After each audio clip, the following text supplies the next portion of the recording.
could an Aviation Innovation Zone mean for the region? I'm Jill Horner. This is Comcast Local Edition. With me this hour is New Jersey State Assemblyman John Amodeo. He's from the 2nd Legislative District. Thanks so much for being with us. Thank you for having me, Jill. Talk to us about what you mean by an Aviation Innovation Zone. What would that zone actually include? Well, it's a concept that was established back in 2002 by executive order by then Governor McGreevey. There are 3 established Edison Innovation Zones in the state of New Jersey, and they're based around research institutions and higher education universities and colleges, one being in Camden, one in Newark, and the greater New Brunswick region.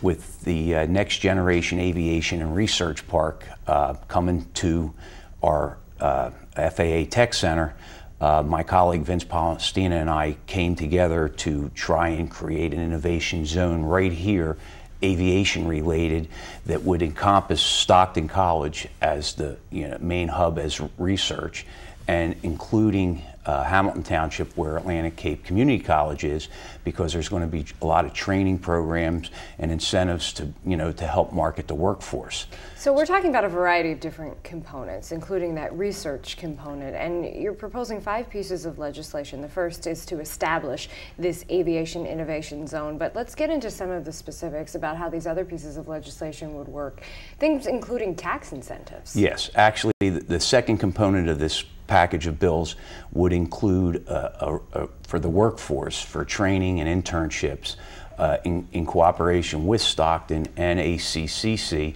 and even Atlantic County Institute of Technology for training programs for aircraft mechanics, hospitality positions within the airport, a whole variety of positions in the aviation industry that we need to train people. Those individuals that partake in these training programs would be exempt from their state gross income tax for a period of 2 to 5 years once they were able to be placed into employment.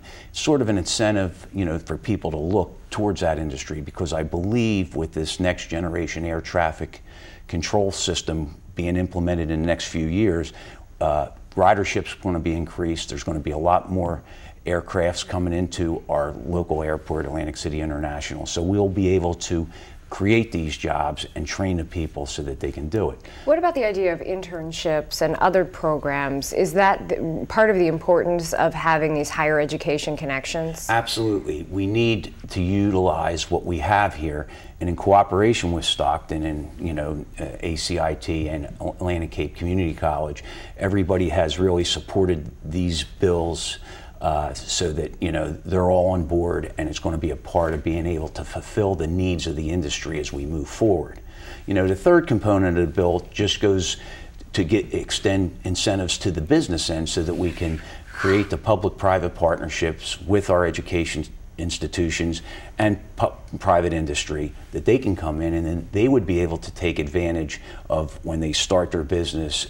They would be exempt from their gross taxes, corporate business tax, so that gives them the incentive that they would come in and join forces and promote the industry. So incentives on both the corporate end and the individual end. Exactly. Okay, let's move over to some of the other ideas, because there are a few different other pieces of legislation. Why a core industry? What would making aviation a core industry mean? Well, what we're looking at is this is going to be our future in the district. It's going to be the second pillar of Atlantic County's industry.